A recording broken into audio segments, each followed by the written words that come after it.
নমস্কার। ঠাকুরমা স্বামীজি গুরুদেবের শ্রীচরণের প্রণাম জানাই। আজ মহা সরস্বতী পূজা। মা সরস্বতীকে নিয়ে আজ ছোট করে একটি কাহিনী শোনাই।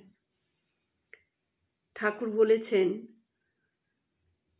ও সারদা, ও মহা সরস্বতী, ও জ্ঞান দিতে এসেছে।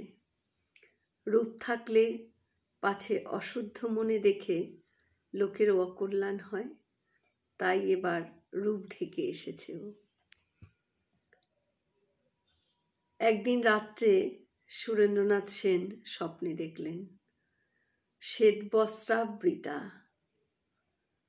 মুক্তার অলঙ্কারে শোভিতা, চতুর্ভুজা, বিনা পানি মহা সরস্বতী তার সামনে দাঁড়িয়ে তাকে বলছেন, এই নাও মন্ত্র বাবা, এটা জপ করো। তার উত্তরে সে বলল, এই মন্ত্র জপ করলে কি হবে আমার? দেবী সরস্বতী বললেন, কবি হতে পারবে তুমি। এই বলে দেবী অন্তর্ধান হলেন। কিন্তু সেই মন্ত্র তিনি জপ তো করলেনই না, বরং বেমালুম ভুলেই গেলেন সেই স্বপ্নের কথা। এর বহু বছর পর শ্রীরামকৃষ্ণের সঙ্গে তার পরিচয়, আর তারও পরে মা সারদার সঙ্গে তার পরিচয় ঘটে জয়রামবাটিতে।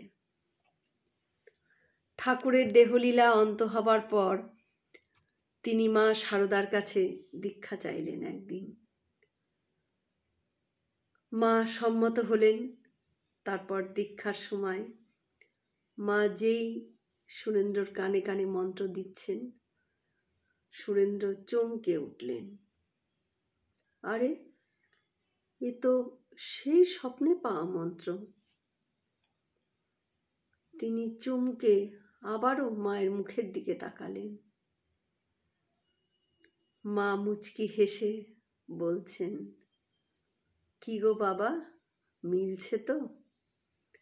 ঠিক মিলছে তো? সুরেন্দ্র অবাক, কিন্তু মহা সৌভাগ্যবান সুরেন্দ্রর চরম বিস্ময় তখনও কাটেনি। মায়ের কথাগুলো শুনতে শুনতেই তিনি দেখলেন সেই থান পড়া গ্রাম্য রমণী মায়ের জায়গায় দাঁড়িয়ে স্বপ্নদৃষ্ট দেবী মহা সরস্বতী।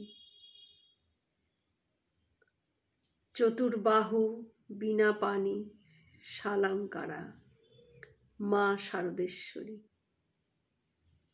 তখন তার মনে পড়ে গেল ঠাকুরের উক্তিটি, ও সারদা, ও মহা সরস্বতী, জ্ঞান দিতে এসেছে। রূপ থাকলে পাছে অশুদ্ধ মনে দেখে লোকের অকল্যাণ হয়, তাই এবার রূপ ঢেকে এসেছে। জয় মা সারদা, জয় মা সরস্বতী। আমরা সকলে মিলে একসাথে বলি, জয় মহামাই কি জয়, জয় ভগবান শ্রী শ্রী রামকৃষ্ণদেব কি জয়, জয় স্বামীজি মহারাজজি কি জয়। হয়তো অনেক ভুল ত্রুটি হয়ে গেল, ঠাকুর যেন আমায় ক্ষমা করে দেন। সকলে সুস্থ থাকবেন, ভালো থাকবেন। ঠাকুর মায়ের কৃপা দৃষ্টি সকলের উপর বর্ষিত হোক। শুভরাত্রি।